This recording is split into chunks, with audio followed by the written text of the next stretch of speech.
Welcome to the Notorious Scoundrels, a Star Wars Legion podcast bringing you the latest news, general perspective, and competitive discussion.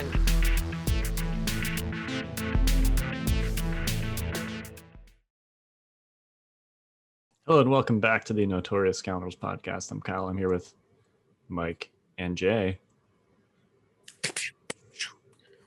You guys ready to party? Party? Oh, always. Is it going to be on a bus? Might be. Strong chance. All right. Buses are some of the best places to party, or so I've heard. I've been on those party buses. They are something to behold. Enlighten us. I have never been. Well, usually it's like company sales events or retreats. They usually think it's a good idea to bus everyone from the resort or hotel you're staying at to downtown, wherever you are, on a party bus. And it's basically like bus on the out. It's like a mullet. It's like bus on the outside and party on the inside. It's a lot like those, the limos they got the lights and they got some mirrors and sometimes they got poles in the middle for you to dance on. And, there's alcohol and it's music, loud, blaring music that you would never actually listen to. And, it's good. It's good stuff. I think it's the excitement of where you're going versus the vehicle in which is taking you there. There you go. Just like with the party bus we're going to talk about today, right? The destination is winning and the vehicle's just the thing that gets you there. The journey. It's not about the journey. It's about the destination. Yeah. There you go. Wisdom from Jay Shalansky. So we are going to talk about... We could pick a random topic every week and you guys could just ask me about it and I'm sure I'll have something to say. There you go. That's why we love you, Jay. Yeah. Player of ukuleles, rider of party buses. Jay Shalansky, Renaissance man. All right. We are going to talk today about the party bus, the AA5, A-A5. We're going to talk about the other Rebel heavies too. We're going to hit that slot today as we've been hitting the other various ones. It is timely because we're also going to do some meta predictions for Lone Star Open, which is happening this weekend, which I will also be going to. And we're going to talk about some Stormtide. But first, you got some housekeeping for us, Jay? Yeah. So let's start with Patreon, as always. Hey, we've got a Patreon that is pretty awesome. Basically it's the same spiel I give you guys every week. It helps support all the equipment that we record on. It helps support our blog writing staff. It helps just basically support all the content. That's what the Patreon is for, and that's what the money goes to. And in exchange, you get another podcast. That's an After Dark podcast where we basically talk in more depth into things. And Mike and I generally probably go through list building, or we give you more insight into Stormtide, some of the behind the scenes. I think last week I went on an entire diatribe about costs and shipping and worldwide stuff. And so, these are all things that we talk about on After Dark. And so, that's the podcast. And then we also have, we give away free stuff. So like if you're at a certain level and you stay on for an entire year, you get a mat, one of our 5th Trooper mats. So that's, there's a lot of cool little handouts and giveaways that we put up. So come check us out on Patreon. It just helps support the content side of the house. And then the other thing is, as always, Stormtide. I hope you guys are ready because Stormtide is going to be amazing. Not to oversell our hand here, but I'm really excited. If you are like on the fence and you haven't really gotten into it, if you go to the Stormtide website, where we have a free mission now, and you can see some of the stuff that we're doing. We actually have stats on what has happened in the mission in people's games. So when you complete the mission, there's a debrief form that basically asks you some questions about how the mission went, specific to the mission. And we're displaying those stats up on the website. And so you can see how your faction's doing. You can see how your ship is doing. You could see, in this case, in the free mission, one of the things is saving civilians. You can see how many civilians each ship has saved. And all that's going to be important because it's going to affect the story later on. And so this is just a free taste of what you could potentially see in the Stormtide boxes moving forward, and how your answers and your responses and your games will actually affect the world of Stormtide moving forward, which is super cool. So, are there any fun nuggets so far from the stats? Yeah, so one of the cool things is, let me load it up. But the ships, last I checked, the civilian saves were pretty tight, right, Mike? They were like they were neck and neck. Yeah, So right now, Hurricane's at 109, Inferno's at 102. 109 civilian saved, and 102. And this mission, you're both bombarding the city and like blowing up buildings, and there's civilians that need to be saved. So that's been pretty cool. Out of the winning factions, I'll give you a little tidbit just so you guys maybe get a glimpse into the world of Narrative Legion. Not a single one of the winning factions was clones. So right now, Rebels are at 45% of overall wins. Separatists are at 40%, and Empire is at 15%. And there's no clone winners so far. You heard it here first, folks. Clones are bad. I think it's just an opportunity, for people who play casually, are taking other stuff because they know it's okay. And then also what we're doing, and this is something cool for Stormtide as well, is we have a leaderboard up as well for commanders. So, and that's you're the commander. And so it has your name, what ship you're part of, what your faction is, and how many victory points you earned during that mission. And so the whole world will know of your stories and of your winnings. So it's pretty cool. I'm really, if you guys can't tell, I'm like jacked. Mike and I have been just knee deep in this, and frankly the guys are a little mad at me right now because I was a little late to the recording here because I was so deep into Stormtide prep, and so I don't know, I've been obsessed, which I think you want out of a creator, right? Is to be obsessed with the product that they're creating. So Mike and I have, like, I know Mike, I can't speak for him, but I would assume he's been just as obsessed because we talk like 2 or 3 times a day. So I'm assuming, he's as obsessed as I am. And, the neat thing is Mike and I play to kind of like test it out and stuff. And I'm like genuinely excited every time we play because it's just been so much fun. And to see this world that we're creating kind of come to life and see that people are interested in it has just been amazing. And hopefully we're offering an alternative way to play Legion for the folks out there, Sorry, that was a long diatribe about Stormtide, but yeah, I'm just that passionate about it, everyone. So I'm sorry. We should see how many times we can get Jay to say diatribe in one episode. I can keep going. You want me to keep going?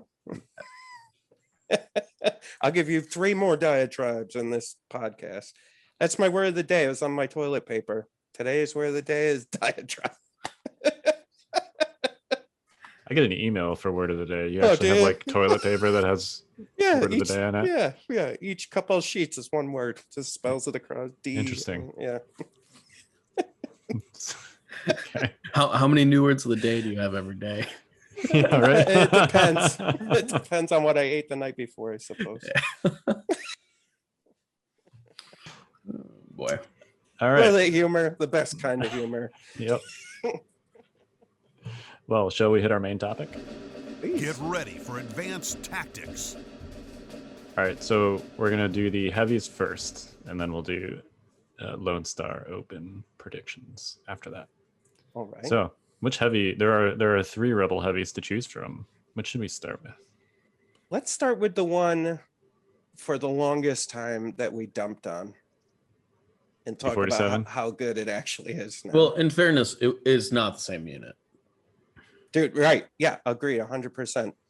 I mean, I think that's a great one to start on because Mike and I, not to mention it again, but Stormtide testing, Mike played a T-47 and was like, wait, it does what now? So here, first, why don't we put into perspective how much this unit has actually changed from release? All right. So its original cost, do you remember what its original cost was? I want to say it was like 160. I think it was 175, wasn't it? 175. It Dude, is now what? 130. It is now 130 points. So its points Oh. have gone down by 45. um, Oh man. it has gained the immune. So it's always had immune blast, and immune melee, but it's also gained the immune range 1 weapons, which means basically that you can't throw grenades at it. It has also gained surge to crit. So just for those of you who don't know, because we don't see grenades that much anymore, but there's impact grenades. So Yep. if I have a unit of 5, it's impact 5 because it's stacked on the grenades. And so those were crazy and could take down a T-47 in almost one fell swoop. Yeah. And so that's why that's a big deal. Yeah. So the other stuff that it's always had: armor, Arsenal 2, although you rarely get to use that. Cover 1, which helps occasionally. Speeder 2, which basically means that it has a compulsory move and it ignores terrain that's height 2 or lower. It now has surge crit. It used to not have any. It used to basically have just a blank surge conversion on attack.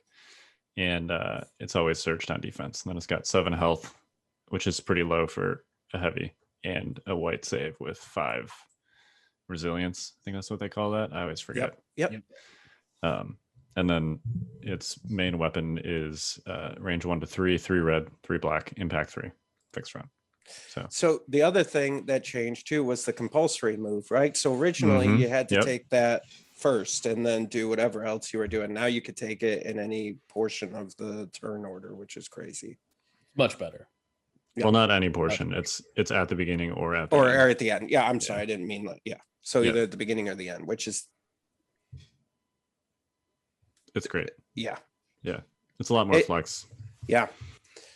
It definitely opens up a lot of your options, Well, being able to shoot twice back to back without having to move and like forcibly change your position, I think was the biggest thing there. A lot of times the second compulsory move, you would like overshoot the target or, whatever. And it made it difficult. So. Yeah, definitely is more margin for error, so to speak, now than there used to be.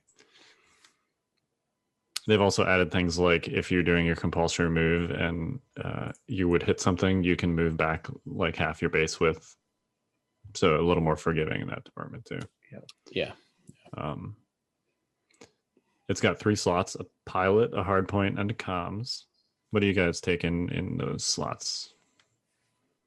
Pilot, it just depends on the rest of the list. I mean, I like the one that adds sharpshooter 1. What is that? The hotshot pilot. That one's good. Speeder, the outer rim speeder jockey doesn't seem good until you realize that impacts have to convert from hits. And then you're like, oh yeah, I'm erasing 2 of those. Sorry. And now they don't become impacts. So that's good too. The one that's been interesting me is the Shriv. I don't know if it's good or not, but it seems like it might be. Yeah. It depends. I think the primary value of Shriv would be if you want to run like a double airspeeder list with no commander. Yeah. You just want to kind of check that box. I think that's pretty much all he's good for in the airspeeder, I think. Yeah. Yeah, because I don't think ideally you wouldn't have any trooper units out far enough where the dodge suppression thing would really, I mean, maybe, but not really, right? R2. Yeah. I mean, there's a good chance your speeders are not going to be close enough to R2, but he's an ideal target for that because it triggers inconspicuous. Yeah, that's true. And then wedges, I don't know, like if you don't know what you're going to do, 1 point is kind of nothing to just have wedge on there. Yeah, wedge is, I don't know, fine. For just 1 point? Yeah. If I'm not taking a pilot and I have no plans in my build to take a pilot for 1 point, yeah, whatever, throw them on one of them. Yeah. What do you think? What's your ranking, Kyle? What's like your first pilots? Yeah. If you have the points, I think it's definitely the hotshot pilot. Sharpshooter 1 on this thing is, like with surge crit, that dice pool hurts now. It's only 6 dice, but it's a super reliable 6 dice.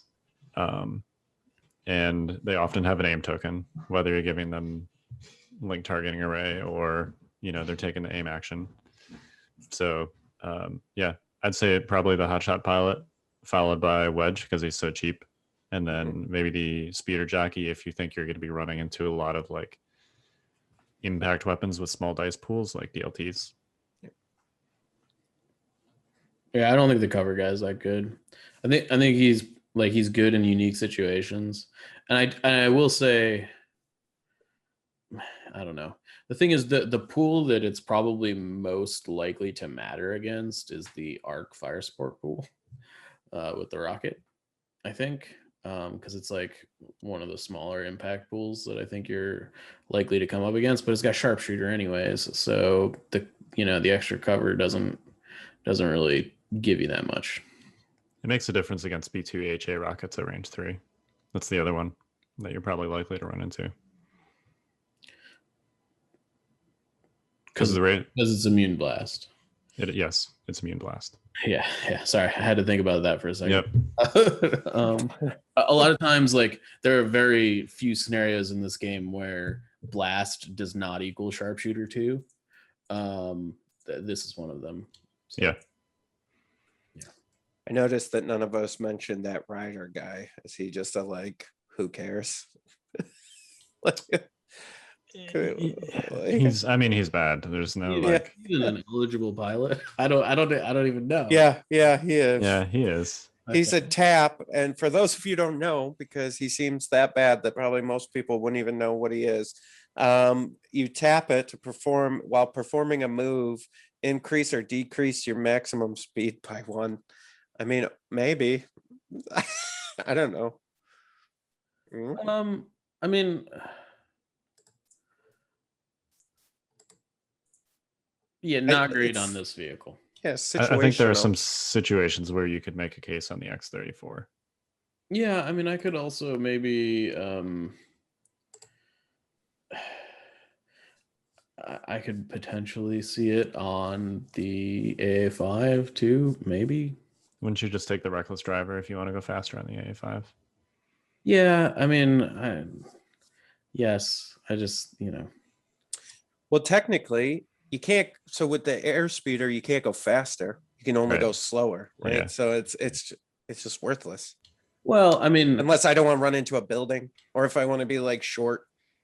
I'd make the argument that the reason that it's not like getting too far ahead of ourselves here, but the reason it's good on one of the reasons it's good on the X34 is actually to slow down, I think. Yeah. So that you don't go. The X34 really wants to be kind of like inching forward and engaging as opposed to zooming around. Zooming around your speeder, right? Yeah. Okay. Okay, Mike. Okay. Okay, Mark. What about the hard points? Depends on how many speeder points. Yeah, so the harpoon is now free. I think it's the harpoon, and it's not close. Jay. Yeah. I don't. You don't run into many situations where a fixed rear weapon is ever matters. It's so awkward to set up those shots. Yeah. Well, I think it's worth noting that I think the sharpshooter pilot really makes them much better. If you are, because before the issue was setting up a front and rear shot was often unrewarding because you were going to basically somebody was going to be in cover. Like you can't negotiate a front and rear shot and have them out of cover. That was like way too difficult unless you got lucky. I think with the sharpshooter pilot, the power harpoon, 1 red die, sharpshooter 1, like, yeah, you can kill a guy in a sniper team with that probably. Yeah, it's not terrible. Yeah, I don't know. And the effect on the harpoon when you can actually hit a vehicle with it is actually pretty unique. Yeah. And again, with the sharpshooter, it's actually very good against other vehicles with native speeder keywords. Yeah, like Staps. Yeah, Staps, other air speeders, basically anything that has the speeder keyword. The power harpoon's really good against, because you screw up their directional facing too, right? Right. Yeah. Yeah. To me, and I would say too, like not only the cover thing, but for the the ground buzzer, it's like usually with air speeders, if you're in an area where you're going to be able to get a front and a back shot, you're probably in trouble anyways. So like getting that shot is the least of your worries at that point, right? yeah, you're like in the middle of your opponent's army if you're able to do that. And these days, not great. No. Not a good idea. All right. Comms. Link targeting array. Yeah. Always and forever. I mostly agree. I think you could make a case here for comms jammer. I think there's a few different options, and it depends on what you're doing in the build, right? I think I like comms jammer and or HQ uplink if you don't have a good way to get your airspeeder orders. If you do have a good way to get your airspeeder orders, I think you go link targeting array. But if you're running like a list with like Luke in it or something, I think you just kind of let the airspeeder take an uplink or a comms reel or a comms jammer and just do its thing. Yep. Yeah, I guess. I'm on the, if you're taking an airspeeder, you should probably be feeding it order tokens with link targeting array. I think that is the best case use for an airspeeder. But I mean, I've and that's just my point of view. Sorry, everyone. But like if I have Luke or something else as a focus piece in my army, the airspeeder is not the heavy that I would be taking in this list. I would be taking the other one, the truck or the bus. Like, why would I mean, that's my point of view. I think that's fair. I do think that the airspeeder is far and away the best heavy available to the rebels. I think it depends on what your purpose for said heavy is. Maybe. I don't know. I have found that we'll get to the truck, but yeah. I think the airspeeder is probably too cheap now. It's really good. Like it. So why don't we talk actually real quick about what kind of lists you're actually fitting an airspeeder into? Double airspeeder list is a numero uno. What does that look like though? I think there's a couple different versions. I think my favorite version is the one I did in Team League, which is the generic commander, R2, 3 vets, 3 MKs, and then I think it's 2 or 3 snipers. I forgot how many fit in it, but I think that's my favorite version. Yeah, that's the one I've seen the most, definitely. I also sort of think that at this juncture, for 130 points with no upgrades whatsoever, the airspeeder is like a viable deterrent to enemy armor. Like, Yep. I couldn't believe. So the first time I had played it against armor was in that game Jay was talking about, where he was playing 2 ATSTs and a tank, I might add, because he was playing a Storm Tide division. And and my airspeeder just like slagged one of his ATSTs like last first, and it just disappeared, and I was like, oh, all right. Yeah, it was real bad. I mean, on average, you're like with an aim token, you're 2 crits like 4 hits deep generally, or 2 crits 3 hits or whatever. And it's got impact 3, so you're like converting 5 against armor a lot of the time. It's really good against armor. Yeah. I mean, clearly it's probably less good against like red saving armor units. Like the ATST fails most of its saves. So, but red save armor units also have a lot less health. So Yeah, and I mean, so that list that we were talking about, so the rebel officer R2, 3 rebel vets with their heavy, 3 of the medium blasters, 2 strike teams, and 2 speeders with no pilot, power harpoon, and link targeting array is 12 activations for 792. Yes. 12. Yeah, it's good. You just hold. So basically, for those of you who want to play it, you just give the 2 speeders the orders. They get an aim, and you just wait until your opponent's done activating, because generally they'll have 10, and you just wait till they're done, and then boom, you got them.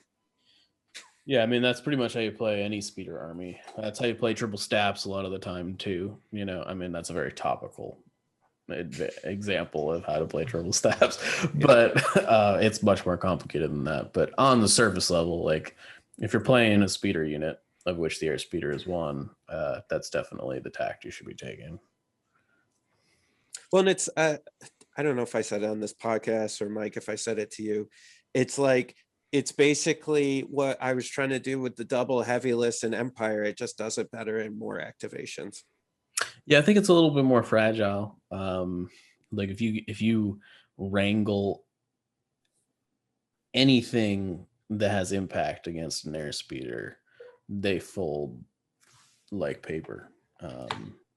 Yeah, I would agree. It's a little bit more fragile, but it has more punch, because generally when you're putting double heavy in an Empire list, you're sacrificing heavy armaments on your core troopers and stuff, you know. So even though they fold a little bit, you still have a lot of firepower, especially with the vets with critical too. I mean, like they're you're still putting some hits into stuff with the rest of your army that you just can't. And you have R2 for secret mission. Like, I mean, there's so many options with it. It's nuts.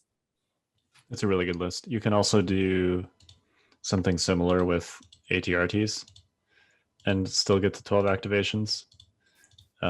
Like if you do, let's see, like if you just do the rotary RTs,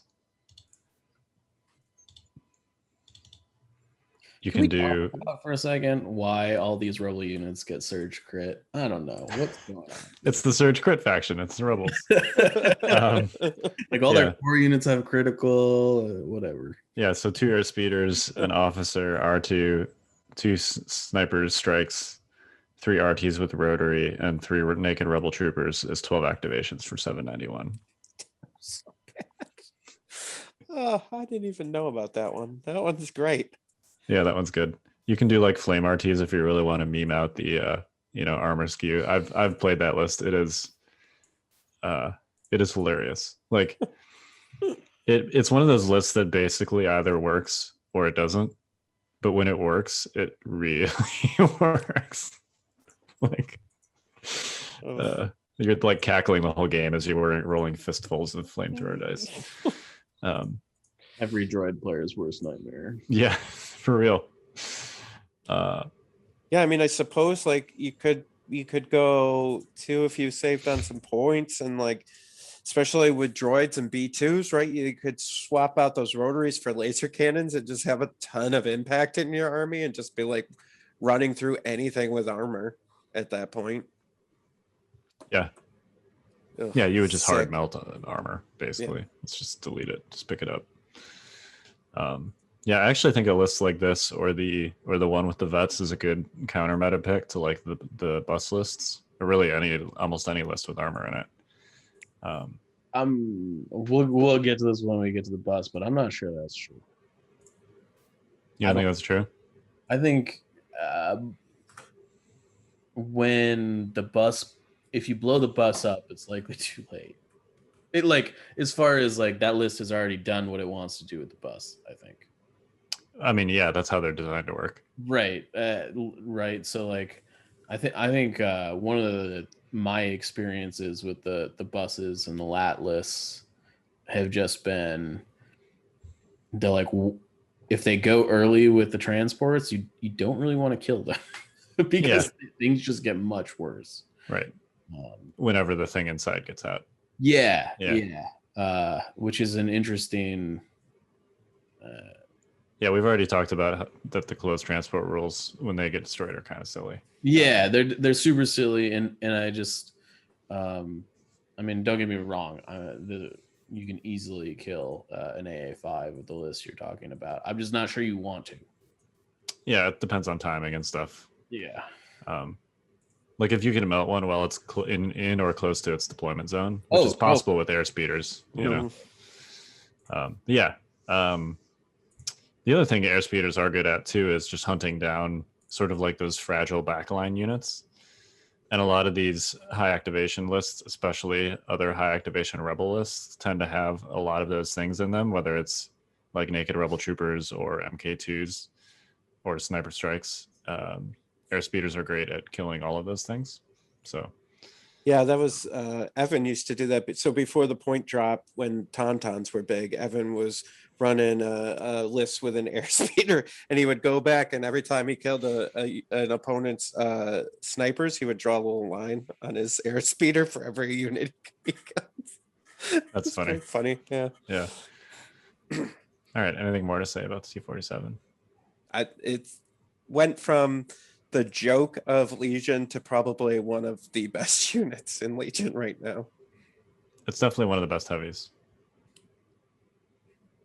I might go as far as saying it is the best heavy. I think it's like a three-way tie between the AAT. I know it's kind of a cop-out to say tie, but I think it's between the AAT, the AA5, and the T-47. You vote right now. You tell us which one you like the best. No cop-outs. Give me a first place. I'm still going to say the AAT. Okay. T-47 next. I know, Mike, you don't like, or you don't think the AT is very good because you play clones and red saves, but it's bad against clones. It's less good against red saves than it is afford, against the white saves. Which is the thing you cannot afford right now. Yeah. Frankly. I would say every heavy, as an experienced heavy player, I love seeing armies with white saves. That's my favorite with heavies. Yeah. So anytime I'm up against red saves, I'm like, oh, this is going to be a real tough game. Yeah. I will say, we were playing again that game that we were talking about. You know, every time one of his ATSTs shot, like I just picked up like a rebel trooper unit, and I was like, man, it sucks, doesn't it? I lose like one guy. Normally, yeah. I'm like, oh, this is all unit. God. Like flush 70 points down the drain. God. Yep. That's how it feels with droids too. Yeah. Yeah, heavies are good into white saves. Yeah. All right, should we talk about let's talk about the X-34 next. All right. The old truck. This is my favorite. You want to hit us with X-34 stats? Yeah, Mister, this is my favorite. Let's hear it. What stats do you want to hear? Just run through. Just do a quick 1 minute run through the unit card. Sure. 75. Is it 75 points? It is. No, it's 60. Oh, it's 60 now. Yes. Okay, so that's gone down too. So I always have to I go to leave. Yeah. Look at the card, and then you got to look at the points, right? So 60 points. Armor 2, Arsenal 3. You get all the weapons. Cover 1. It has light transport 1 open, which means it can carry 1 model. And it's got speeder 1, 6 health, 4 resilience, white save, surge hit, surge to block, speed 2. It's got 2 white dice at range 2 in any range. It's just the pilot sticking his arm out the window and firing his blaster. Most of the firepower from the X-34 though comes from the harder crew and hardpoint options, which I also have they also received points updates. It looks like it. Just the one. Yeah. The rocket gunner has gone from 36 to 31, and the Mark II medium blaster has gone from 34 to 26, and the ion blaster has gone from 38 to 31.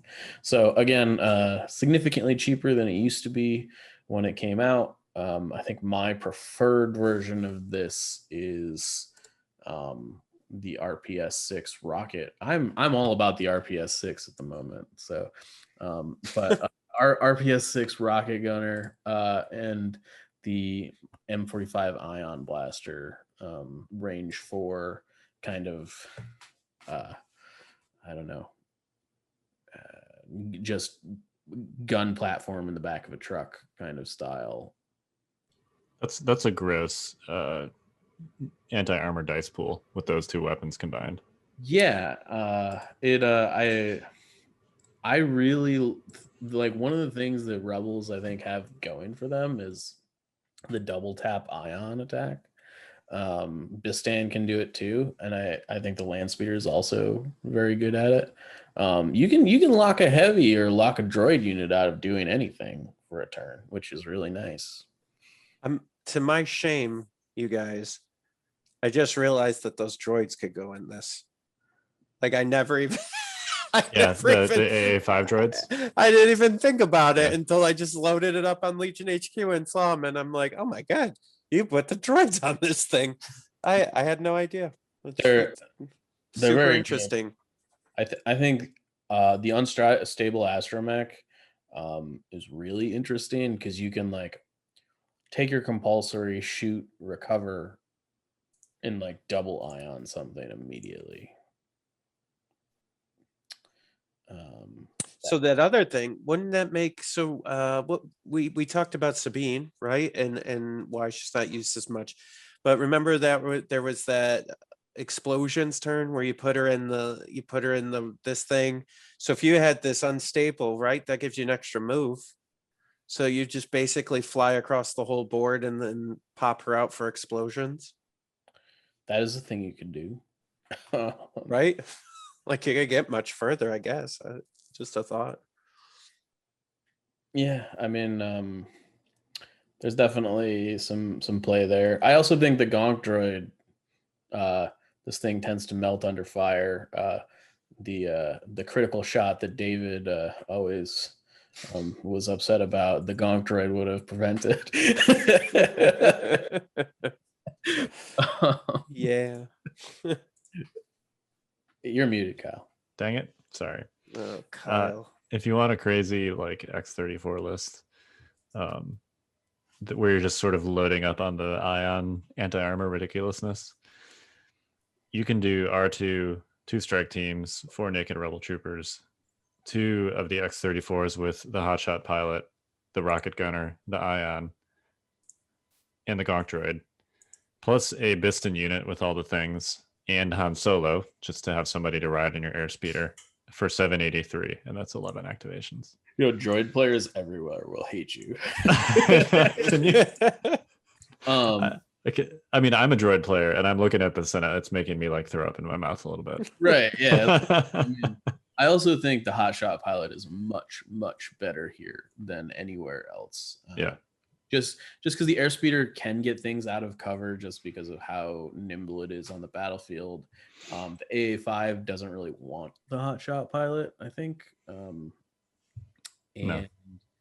it's tough to get things from the Landspeeder out of cover. Like this is more like it acts more like a much more mobile ATRT with a lot more guns on it. Is how I would put it. Yeah, I agree. That said, you can definitely like run by people with explosions, which is my favorite thing to do with it. But in that version, I take the 60-point Landspeeder and just use it as a mobile delivery vehicle. Yeah, I mean, like I was looking, so you can, I mean, this is crazy. I don't know if this would work, but you could give it Shriv, right? Unstable astromech, refurbished Gonk, the Mark II medium blaster HQ uplink. Then you can put in Sabine, choose whatever upgrades, 6 rebel troopers with DLTs and 3 snipers.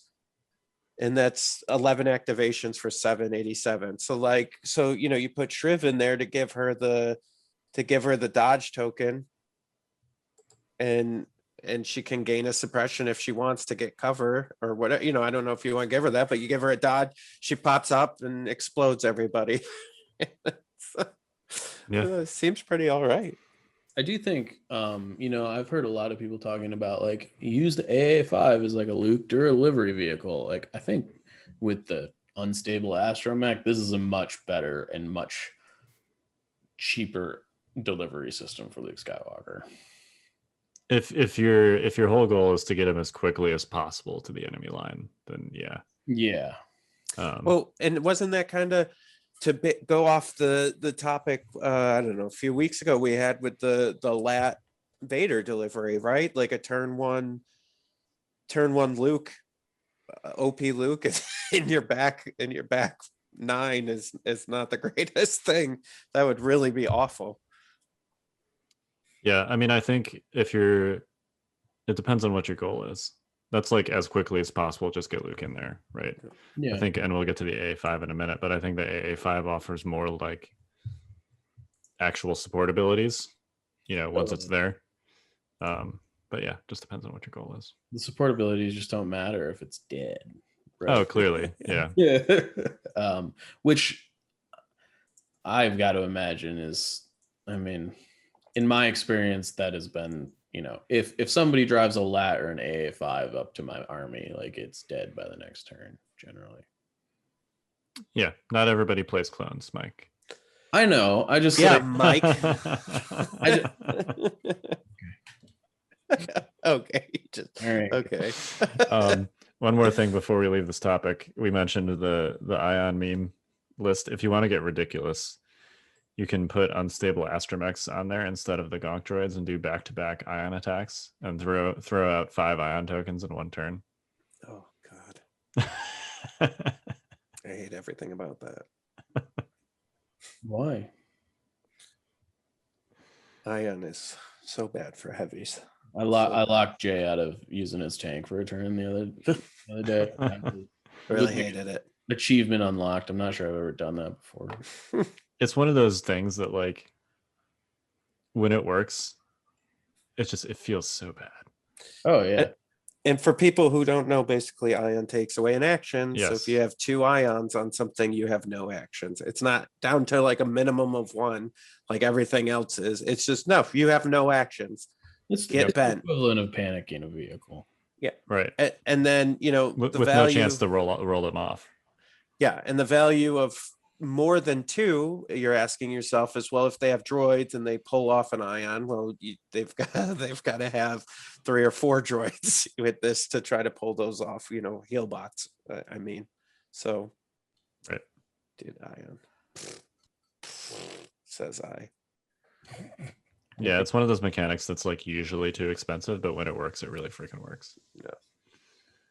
All right, should we hit the last one? Okay. The heavy that's taking the world by storm, the party bus, the AA5. You want me to do this one? Sure. All right. The AA5 speeder truck. It's 75 points. It's got armor, hover ground. You can reverse and standby. Reposition, transport 1 close, weak point 2 rear. That weak point 2 rear is a real interesting one. 8 health, 6 resilience, rolls on defense on white, surges on defense. It's got pilot, 2 crew, hard point, and comms. It's an interesting weak point 2 rear. Is that the first time we've seen weak point 2? No, the AAT has it. Okay. Not that anyone ever gets to use it, but I've managed it a couple times, but yeah, it's rare. And the AA5 has an even smaller, because of how the base is. It's like a super narrow rear arc. I do think just by the nature of the AA5 being up in your grill and sideways a lot of the time, it's a little bit more tenable. It's just like normally the AAT is pointed directly at you and also range 4 away, Yeah, it hasn't moved. Right. Yeah. It's got. I didn't even know it had weak point 2. That's how much I had no idea. I mean, I've only ever done it with like a force user. Basically, that's the only time I've ever got a weak point on those. So it's sure not like the weak point everywhere of the Saber tank. So yeah. But the Saber tank has a Padme and R2, so it kind of doesn't matter. Whatever. It's a tank. Yeah, right. Anyway, yeah. So the biggest thing on this thing is all the slots. Yeah, I mean Yeah. the chassis honestly is not that great. Yeah, I mean it's fine. It's a Rhino basically for those that are familiar with 40K. Yeah.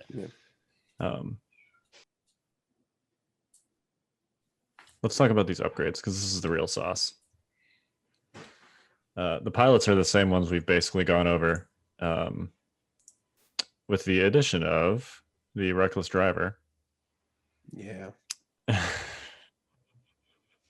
When you activate, perform a compulsory move. You cannot reverse. The first time during your activation that you displace an enemy unit, roll one white defense die for each mini in that unit. That unit suffers 1 wound for each block rolled. Yeah. Pretty good. I mean, so I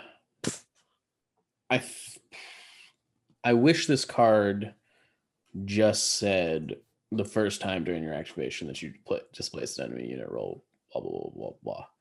I don't love the combo that I'm sure we're about to talk about is that you can move 4 times in a row with this thing, which is kind of silly.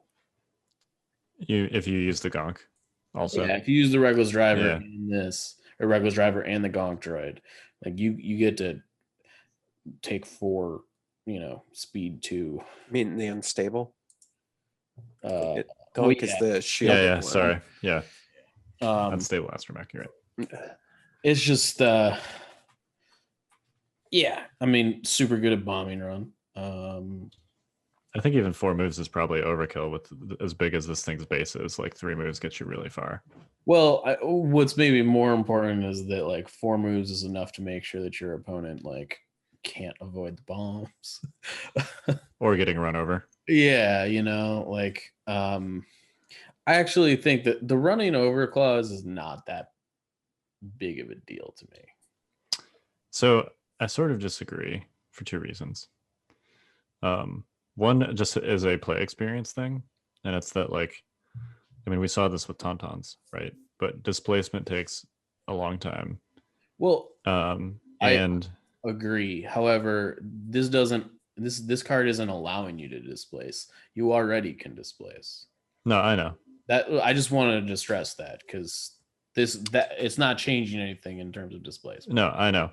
But what makes it feel extra bad is not only do you have to displace your dudes, but you have to basically make a clamber check when you do it and probably lose some guys. Even think about clones. On average, with a 5-man unit, you're going to lose a dude every time this thing runs you over. I think that's fine. If your opponent has 2 of them. For basically what will likely be a 100-point unit whose guns aren't very good. I can kill 1 or 2 guys a turn because I run them over. Yeah, I think that's fine. I don't know. I just kind of think this thing shouldn't exist. That's my opinion. I think every vehicle should have this ability, which is why this ability is on the 2-pip of the armored division in Stormtide. There you go. I don't know. What was that? What's Stormtide? I just think you're creating a lot of potential for crappy situations with this. You can actually make a list that is 2 AA5s with Reckless Driver, 3 Tauntauns, and a bunch of other random crap that gets you up to 12 activations. And it's basically just how many times can I displace my opponent's units and end the game on turn 3? I think that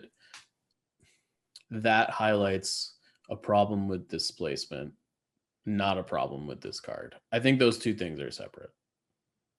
I think they're related in that this incentivizes more displacement. Maybe. I can see that, but fundamentally the issue is with displacement, not the card effect. Yeah, it's just it makes it easier to do it, and it adds an additional effect on top of the displacement. Yeah.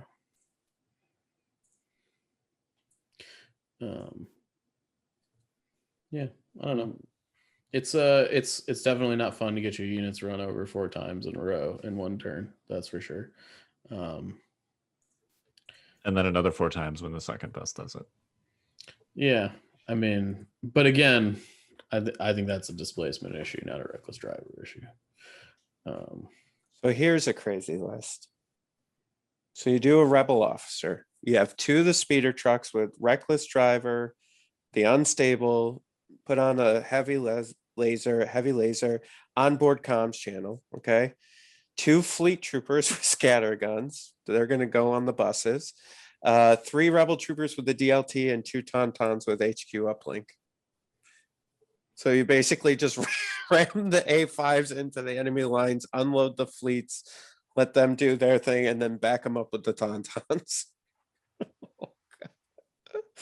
Oh, that seems pretty bad. That's 10 activations. I'm sure you could slim it down and put some other fun stuff in there. Yeah, I just hate list concepts where it's like, I'm going to just slam my entire army into my opponent's face and hope they can't deal with it. It's so boring to me. Says the guy playing Mall B2s. Says the Mr. Hey, that Dodge is much more standby. nuanced. Yeah, you say that, but I don't know. I think so far the times that I've been the most scared about that list is when they just like shove everything down your throat at once. I don't know. That is. I'm not going to say I've never done that. That is I the have. mode that scares me the most about the army that you play. But it does it so much more slowly. Anyway, we're not talking about droids today. Let's hit these other slots real quick because these are super interesting. The crew slot. Yeah, I mean, the unorthodox tactician is the best one here generically. Yeah, he's real good. Significant margin, and this thing should be like 20 points, maybe more. Yeah, I mean, think about how many effects are like. Let's compare this for a minute to link targeting array, right? So link targeting array gives 1 aim token to 1 unit, specifically the unit you buy it on, if that unit gets an order during the command phase, right? And that's 5 points. This thing is 10 points, but it gives up to 3 aim tokens to any friendly units within range 1 to 3 of your bus during the command phase without them having to get orders or without you having to buy a specific upgrade on them.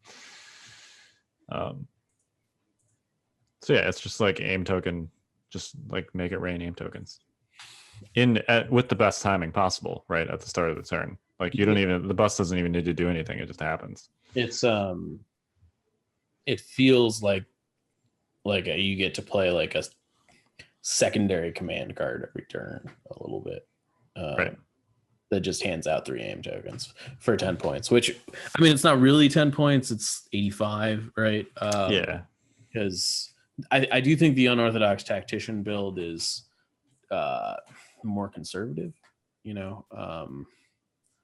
I don't know. I think you can just like if you're doing like a fleet or Wookiee delivery, you can just throw this guy on there, and then you're giving aims to your fleets or your Wookiees. Yeah, I think that's fine. I also think that like if you're throwing an unorthodox tactician in your list, you want to get like 6 turns of value out of it, not 2. Yeah, I mean, I think you can get 6 turns of value out of it. Like I don't know that you can assume that if you're doing like a bus delivery of fleets or Wookiees that your bus is going to die. Especially if you're doing 2 of them. Yeah, I guess it depends. That's definitely not. Again, Mike, you're playing clones, but Mike, you play clones? Periods. So imagine if you had that unorthodox tactician with those 2 fleet troopers and tauntaun riders. I mean, you're handing some aims onto the tauntauns while they were in there. Tauntauns don't need aims. Tauntauns don't need aims for sure.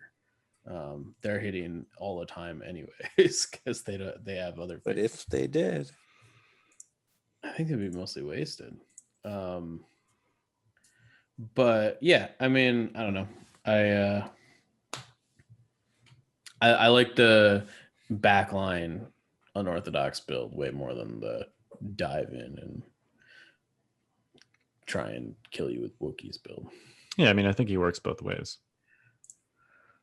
Like if you think about, I do agree that the backline was interesting. If you think about like a DLT 20 Rebel Trooper pool, their attack pool is it's like one dice short, but it's very similar to a short trooper attack pool. Yeah. And clearly they have white saves instead of red saves and all that. But one of the things that makes short troopers so good is target. This is basically like free target for 2 to 3 units a turn. Yeah. And I think on a lot of units, the second aim token is, I don't want to say it's much better than the first because that's not completely true, but it kind of levels up the attack pool a lot of times, specifically when you're rerolling black dice or better. Yeah, because it's once you've kind of spent that first aim token, you're now to the point where you're probably pushing paint past cover / dodge. Right. So then the second aim token is like additional saves that they have to roll. Yeah, that's the big thing, right? Yeah. First aim token gets you over the hump. The second one is like, now you're printing money. And this card's really good. Yep. I think the gonk on this thing is good too. We already talked about the gonk, but if you want to just make it harder to kill, it's a great effect. Shielded too, with possible regeneration every turn. Yeah, I mean, I think it's all situational, right? Like I think everything, like all this stuff we're talking about is good, and then it's just depending on what your build is going to be. Super flex. Yeah. Then we got the Backworld Medic. It is, as an action, remove 1 wound or poison token from or restore 1 mini to a friendly non-droid trooper unit that you are transporting or at range 1 and in line of sight. Then roll 2 white defense dice. That unit gains 1 suppression token for each block or surge. So it's basically like a medic that you can use every turn at the possible cost of suppression. which is likely more than worth it, depending on what you're putting back. Yes. You know, putting like, this is great on Mandos. Yep. Or imagine following like Luke around, Jedi Luke. Just heal-botting Jedi Luke. Totally. And he's got Courage 4. The suppression to him is like, hey, thanks for the cover.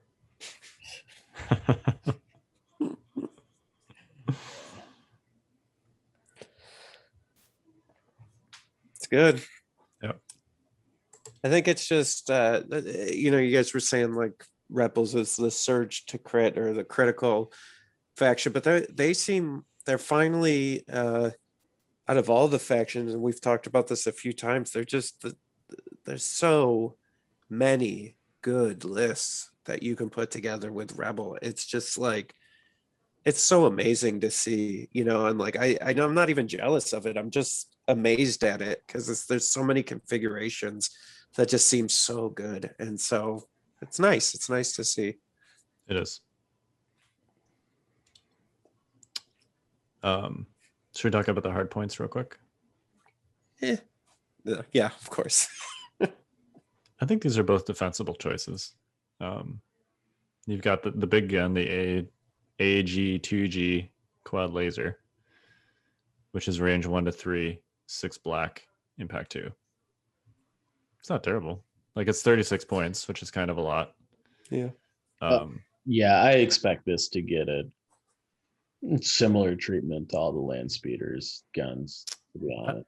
I don't know. I mean, people are already taking this and like in competitive lists. This is if you're taking an AA5 anyway and you want to kind of up your impact game, it's impact 2. You probably have an aim with unorthodox tactician for this pool. If you're taking MK2s, which is a thing that people are doing in these AA5 lists, you can fire support it and give that pool surge crit. So Yeah, I mean, it's fine. I just, I don't think it's worth 36 points, particularly on the chests it's on. yeah, I don't know. That's just That's my general feel for it. I don't know. And then the other one is just basically Rainbow, range 1 to 4, critical 1, 16 points. I mean, I think that one's much more defensible. I don't know. It's what 30. The T-21B trooper for shore troopers is what 35 points. This is one more point for 2 more dice, and 2 of them being black instead of white. I mean, I've spent almost the same amount on points and less. So it seems all right. The thing that makes the T-21 good though is the range 4 and the critical. Yep. And the fact that you're adding it at range 3, you're adding it on to 4 other black dice. Yeah, I'm just saying when we're arguing against points, I don't know. I spent the same or more points on less. So It seems fine to me. Yeah, I mean, I don't know. I just like when you compare it to other vehicle hard points, it's a questionable price tag. Oh, sure, but I think with this thing, like the support abilities are so good that if you're making it like efficient, if you're making its offensive efficiency when you take a weapon with it comparable to other heavy vehicles while also giving it these amazing support abilities, I think that's a problem. Yeah, maybe. To me, this is like I'm paying X number of points for this thing to take one anyway because I want its support abilities, and I might as well tack on, but if you're taking like a naked rebel trooper squad, that'd be 4 black dice with no impact. This is cheaper than a naked rebel trooper squad, and it's 6 black dice with impact too. So to me, I don't see a problem with taking this thing if you have the points because you're like, I'm taking an AA5 anyway because I wanted an AA5 for the other stuff that it's doing. Yeah, I mean, that's fine.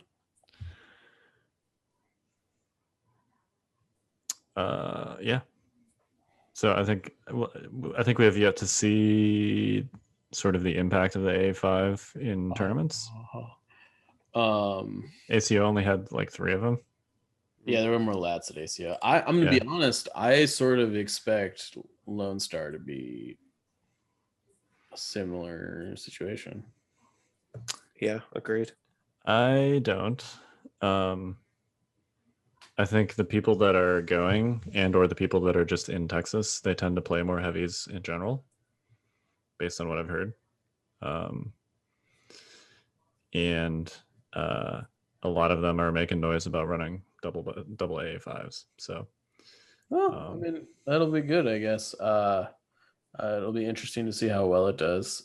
Yeah, we'll see. I definitely, yeah. I'm hoping you'll see more Callus. That would be good. Yeah, we'll see. It's I don't know.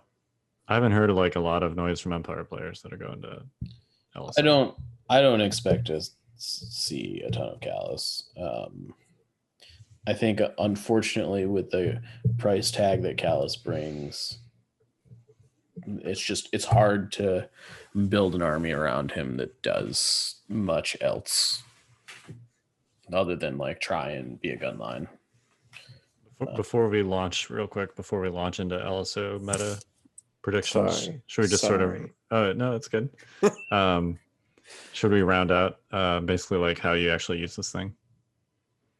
Oh, I mean, we've kind of touched on it already. Do that. But... Okay. So well, there's like 5 different ways to use this thing, right? Like, or at least 2 or 3. So one is ram it down your opponent's throat. And then what's that thing where if you turn it sideways, Kyle, on the feet thing? Yeah, so there's a couple of ways. There's a couple of ways to kind of like abuse the line of sight. I think I called it a power slide, but basically like you can if you're looking at the bus from far away, you can see units behind it via their ankles, but those same units cannot see through the bus because their face is blocked by the main body of the bus. Mm-hmm. So that's a problem if those are your units, but if they're opponent's units, then it's their problem, right? So you basically like power slide, you do like a skid turn with your bus right up against your opponent's line, and then in theory, if you do it right, those units can only see the bus, but all of your army can see the ankles of those units. Yep. You can also do things like if you're You can hide your units if they're behind a barricade, because the barricade hides their ankles and then the bus hides the top half. So you can do stuff like sort of cozy an MK2 up behind a barricade, behind a bus, and then move the bus and then fire support with the MK2. That's a thing that I've heard of people doing. There's, we've already talked about the modes, but there's essentially like 2 main modes for this thing. The first is like backline support, handing out aims, doing medic stuff. And then the second is you put in a high threat unit like Jedi Luke or fleet troopers with a scattergun or Wookiees, and you just use it as a taxi service directly to your opponent's army, essentially. Yeah, I mean, I think that's the mode that I think it's best in. What's that, the backline or the taxi service? The taxi service. Yeah. You just, I'm, keep it as cheap as possible, and with the thought that you're going to lose it pretty much immediately. Whether you do or not, whatever. You can run over your opponent's units if you don't immediately lose it, I guess. Yeah. But to me, it is like an expendable, it's burst of speed for Wookiees, right? Yeah. And if your opponent destroys it while the Wookiees are still inside, they actually get more actions than if they would have gotten out voluntarily. So, yeah, silly. It is silly. All right, should we hit Lone Star open predictions? Sure. Why don't you guys go first? Because I'm going, so I want to hear your thoughts. Yeah, I mean, I think Rexstar is going to win it. Clones are amazing. Clones are awesome. Insert all the clone stuff here. Yeah, that's how I feel about it. Wow. I don't think clones are going to win it at all. What do you think is going to win, Jay? I honestly believe we're going to see some. My gut is telling me we're going to see something we didn't expect win. I suspect it may be a rebel list, or maybe no. I'm going to go rebel list. I'm not going to give it any ulterior. I'm going to say we're going to see a rebel list take Lone Star. Oh, guys, no confidence. Come on. Oh, yeah, right. You're going. I'm just giving you a hard rebel time. List. Maybe I'm running a rebel list. I don't know. Yeah, maybe. I know you're running. My bag is packed. Let's put it that way. When is that? Is that this weekend? We know what he's running in advance. It is this weekend. Yeah, I think this might be for the first time ever, actually. Yeah. I have there's zero waffling, none whatsoever. So well, that's good. Yeah, I definitely think we're going to see Rexstar do well. I think we are going to see some A5 lists. I think we're going to see some double Airspeeder make some noise. I think we might see like some double AAT do pretty well. I will say, I have seen some of the boards. There's a couple sparse ones, Yeah, I mean they only posted like 6 or 7. Yeah. There's going to be triple that in tables. So totally. I don't know if it's indicative or whatnot. I think they were mostly fine. But there wasn't a lot of there was definitely like lines across the board that had no line of sight blocking terrain. I don't know how to describe what I'm trying to say. But there were definitely a lot of avenues that were wide open, I guess. There are some tables that you'd be very sad if you rolled up to it and your opponent had 2 AATs. Yeah, for sure. Yeah. Which I think is a sort of unavoidable, not online. I mean, that's how I felt in the ACO finals. So. Yeah. You're right. I think that is, and we have to remember too. This conversation kind of played out on the main Discord today. I think it's like totally valid to provide table critiques. I also think it's important to like remember how much work goes into actually making tables when you do that. I know I'm sort of guilty of being a professional table pundit myself. But I think it's important to remember all the hard work that goes into it. I also think it's important to be like highly specific with those critiques instead of just being like, oh, this table's garbage, you know. You have to be like, well, you know, this area right here could use some more scatter, and this area over here could use, maybe you move this thing over here. Like, you got to be specific or it's not helpful. Yeah, just a couple caveats in advance of people making table critiques. And then it's also important to, like, the format of LSO is just 2 days. They're doing like everybody on one day, and then the next day is everybody again with like a separate cut. So it's, you know, compared to a format like Atlantic City, it's essentially twice as many players at once, which means they have to do twice as many tables.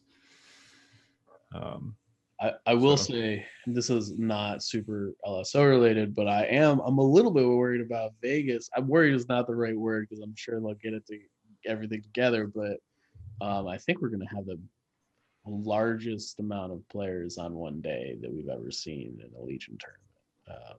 I think it's like 128 on one day, which is 64 players or 64 tables. That's a lot of tables. Which I think is twice as many tables as last year. Well, it depends. Maybe the narrative tables, right, may have made up some of that too, because I'm pretty sure the day we did the narrative was the day we did the top 8. Oh, yeah, maybe. Yeah, I'll tell you, listen, we threw a tournament, right? We had 30 tables. Boy, it was real tough pulling, and we had a couple clunkers for sure that people didn't like, and that we kind of did the best to throw together at the last minute because we were just running out of options. And I mean, hell, we made a table that was just a kid's toy floor. Like, I mean, I don't know. We were pulling out all the stops, and granted, ours was more of a fun tournament, but like, I have complained about tables, but I try not to say it in a way that's disparaging towards the TO, because that's the hardest part, right? Like, I think we can critique tables and be like, oh man, that didn't look great for this unit or this army, but man, bringing down the person who's doing their best, because I think a lot of people forget sometimes it's just one guy trying to call in as many favors as they can to make this happen. And sometimes it works, sometimes it doesn't, you know. So it's organizing. It's a lot of work to make terrain. Yeah, like, I mean, just assuming that the terrain is already made, it's a ton of work after, like, just getting it there. Right. Yes. Well, yeah, I mean, that's the other thing a lot of people don't realize too is, okay, let's say, you know, we have several tables of terrain because of Northeast Open and because I'm crazy, but like, you know, you got to get there, like, not just the night before, but like the day before, and start setting up, and it takes all night. And it's like the amount of work that goes into this stuff. Like, I think we need to be, especially now that it doesn't matter. It's just for fun because there's no invites. There's nothing on the line. It's just for your own bragging rights, glory, I guess. Line, he says, when pride and ego and everything are in the equation. Yeah. But you know, I don't know. I think we could be a little flexible. You know, be thankful that someone's putting on a tournament.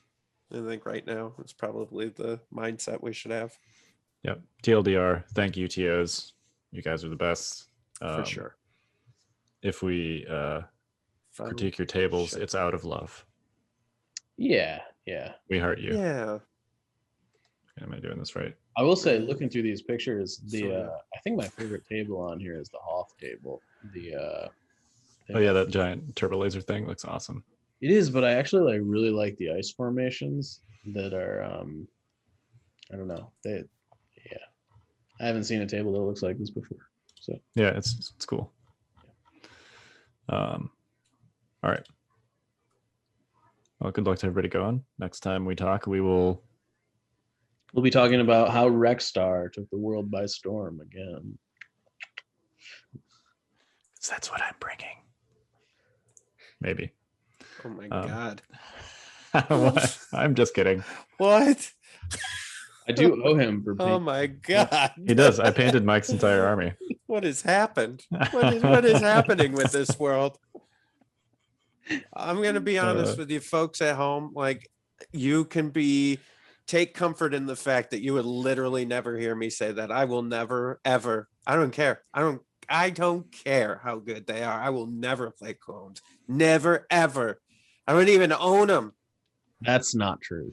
Well, they're for giveaways and stuff. I'm never going to open them. I'm never going to open them. They're not for me. Already lied to you. Yeah. Next thing you know, Jay's playing Rexstar. No, never, ever. Mm-mm, mm-mm, mm-mm. All right. Well, I'm looking forward to seeing everybody there, and come hunt me down if you want. Do a fist bump, elbow bump, whatever. And any final thoughts, gentlemen? Well, we know you're not playing the AA5 because the shrink wrap's still on that box. But That's true. Yeah, I should have moved that. we know you're Some not confusion. playing the lat because it's also behind you in the shrink wrap. Yep. Yeah, what I'm playing is right here next to me on the floor. Perfect. And yeah. Final thoughts. Have fun, everybody. No matter what kind of Legion you're playing. I know this is like a weird time for us to be playing, but I think this is when the most creative stuff happens. So I'm excited to see what happens after this year. Yeah, So me too. Final thoughts. I actually have something that we probably should have gone over in housekeeping. Now that I'm thinking about it. crap. Oh crap. So Stormtide pre-orders. Oh yeah, no one's listening now. Yeah, it's okay. I'm gonna. They never make it this far. We'll hit it next week if we have to. But Stormtide pre-orders, we are getting to a large number of pre-orders. Thank you, everybody. It's fantastic. We're really excited about it. But it's getting to a number where we kind of have to set a cutoff date for things we're going to ship this month. So the July 31st is going to be the last day to pre-order things if you want your box to ship in August. So that's next Saturday for those of you keeping track. Yeah. And that doesn't mean that like if you order it after that date, you will still get the box. It will just be shipped in September as opposed to August. So just want to be clear on that and kind of get it out there. So if you were thinking about waiting, or you have been waiting for a while to waiting until the last minute, I know I'm a last minute order when it comes to that sort of stuff. When the last minute is. Yep. So All right. July 31st. July 31st. The 31st of July. I can't believe like summer is like almost over already. Dude, don't say that. That's Dude, it's not like I've seen any of it working on this dumb Stormtide thing. You mean awesome thing, Jay? Yeah. No one's listening now. All right. We are the Notorious Scoundrels. I'm Kyle. I'm Mike. I'm Jay. Stay fresh, cheese bags.